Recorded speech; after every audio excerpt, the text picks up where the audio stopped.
Every night, you lie down, close your eyes, and become the star of a story you didn't write and can't control. Strange places, impossible events, people living and dead, all woven into vivid little films that feel completely real while they're happening, and that you'll mostly have forgotten by breakfast. We spend years of our lives doing this, dreaming, and yet for most of human history, it's been one of the deepest mysteries there is. Why does the brain make movies while we sleep? What are dreams actually for? Science doesn't have every answer yet, but what it has found is genuinely fascinating. First, a little about when dreaming happens, because it sets up everything else. Sleep isn't a single uniform state. You cycle through different stages through the night, and the most vivid, story-like dreams tend to happen during a particular stage in which your brain becomes remarkably active, almost as awake as when you're conscious, while your body is essentially paralyzed. Your eyes dart around beneath your closed lids, your brain lights up, and yet you can't move, which is probably a good thing, because it stops you from physically acting out the dramas unfolding in your mind. During this stage, the dreaming brain is doing something intense and purposeful, not just idling. So what is it doing? One of the leading ideas is that dreaming plays a central role in memory.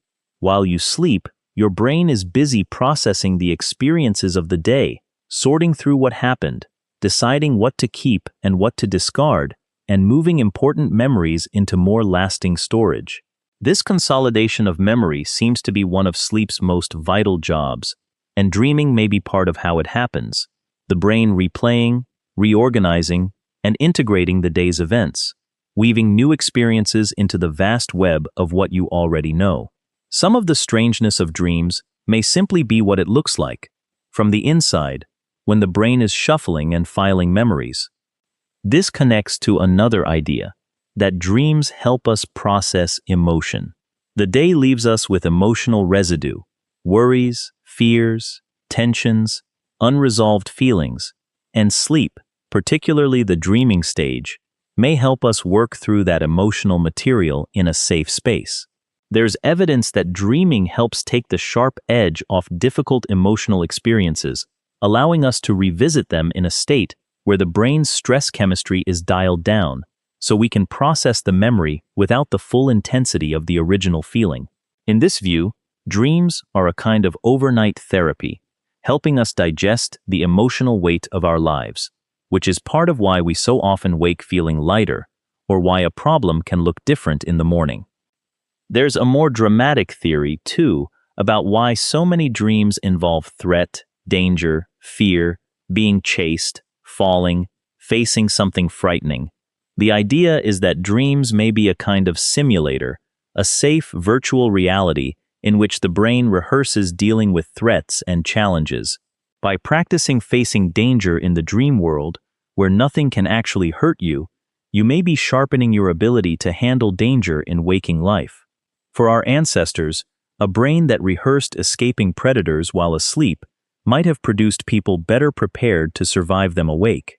The nightmare, in this view, isn't a malfunction, it's training. Some scientists take a more minimalist view, suggesting that at least part of dreaming is the brain making sense of essentially random activity. During sleep, signals fire in the brain, and the higher regions, which are built to find patterns and tell stories, take that activity and weave it into a narrative, however bizarre. In this view, the brain is a relentless storyteller, and when it's fed strange internal signals during sleep, it spins them into the surreal plots of our dreams, stitching a story out of noise because that's simply what it does. Even this less romantic explanation reveals something profound about the mind, that it cannot help but make meaning, even out of randomness. The truth is probably that dreaming serves more than one purpose at once, that these explanations aren't really competitors so much as different facets of something the brain does for several reasons together. Dreams likely help consolidate memory, process emotion, rehearse for challenges, and reflect the brain's pattern making all at the same time. Sleep and dreaming are clearly essential, That much is beyond doubt. When people are deprived of sleep, and particularly of the dreaming stage, they suffer, mentally and physically. Their memory, mood, and thinking all decline. Whatever exactly dreams are doing, the brain needs to do it. Badly. Every single night. There's the lingering question of why we forget most of our dreams so quickly, which can feel like a cruel joke. All that vivid drama gone within moments of waking. Part of the answer seems to be that the brain state during dreaming isn't well suited to forming the kind of lasting memories we can deliberately recall, and the chemistry that helps lay down durable memories is largely switched off. So dreams are experienced intensely in the moment, but tend to evaporate unless you catch them immediately on waking. Now, it may also be that, for the most part, we're not meant to remember them in detail, that whatever work they're doing happens beneath the surface and doesn't require our conscious recall. What about the content, the specific, strange, often meaningful seeming stories we dream? People have tried to interpret dreams for as long as there have been people, reading them as messages, omens, windows into the hidden self. Modern science is more cautious, but there's a kernel worth keeping. Dreams do tend to reflect what's on our minds, our recent experiences, our preoccupations, our emotional concerns. So, while a dream may not be a coded message that decodes to a single hidden meaning, it does often reveal what your mind has been chewing on, what you've been feeling and worrying about, sometimes things you haven't fully acknowledged while awake. In that sense, dreams can be a kind of honest mirror, showing you what's actually weighing on you. It's worth pausing to appreciate how strange the whole phenomenon is. Every night, without any effort on your part, your brain generates entire worlds, complete with places, people, sensations, and stories, and presents them to you as fully real. You don't write them. You don't direct them. They simply arise, conjured by a brain doing its nightly work, and you live inside them as though they were happening.